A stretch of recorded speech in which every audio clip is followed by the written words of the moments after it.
A new Star Wars movie is in the works that is set to open on December 18th, 2015. I suspect this isn't news to any of you. Most of you are probably wearing your Boba Fett underoos as we speak.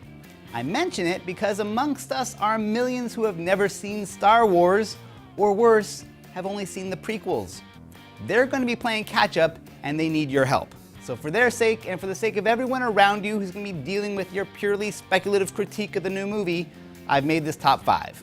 I'm Donald Bell, and assuming George Lucas or Disney don't sue the pants off of us, in this week's top 5 I'll be counting down the best viewing orders for the current Star Wars movie saga.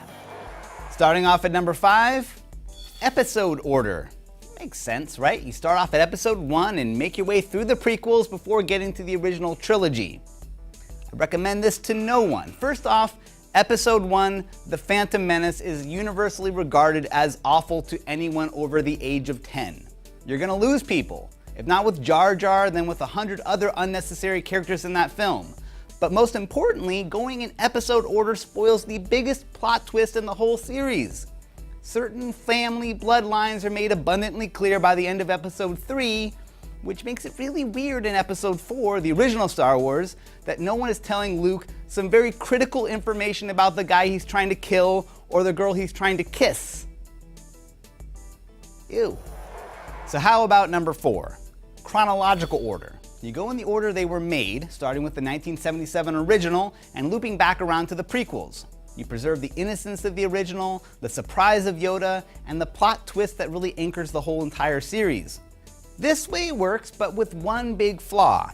At the end of Return of the Jedi, when Luke looks at his befallen mentors in the midst of that furry rave, George Lucas slipped Hayden Christensen into that lineup looking like some Jedi hipster. Anyone who hasn't seen the prequels at that point isn't going to put together that the voice of James Earl Jones somehow comes out of this twerp. Also, it means that your Star Wars marathon is going to end in the prequel episode 3, which just doesn't feel right. So how about we try option number 3? Flashback order.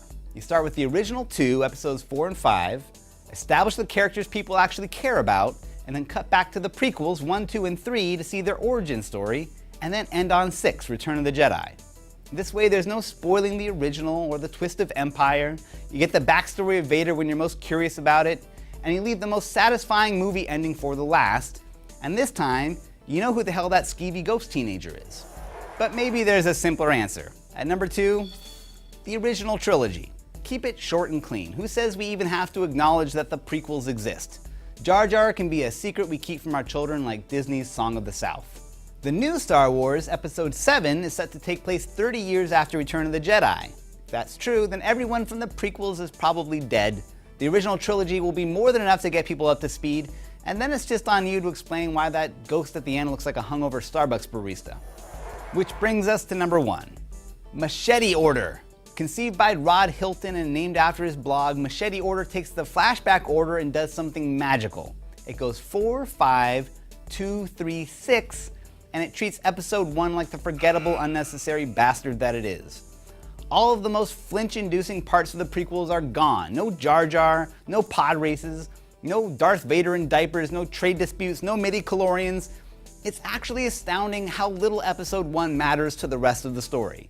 Everything you need to know about episode 1 is summed up in the opening scroll of episode 2. In fact, booting out episode 1 makes episodes 2 and 3 better. The Padme romance seems age-appropriate, and Anakin seems like a jerk from the get-go.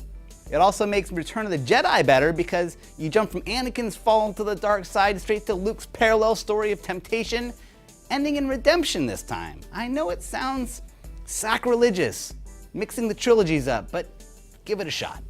So there you go, 5 ways to watch Star Wars ordered from worst to best. But that's just my opinion. To tell me why I'm wrong or suggest an alternate order of your own, you can tweet me at Donald or post a whole essay over at top5.cnet.com. I'm Donald Bell. May the Force be with you.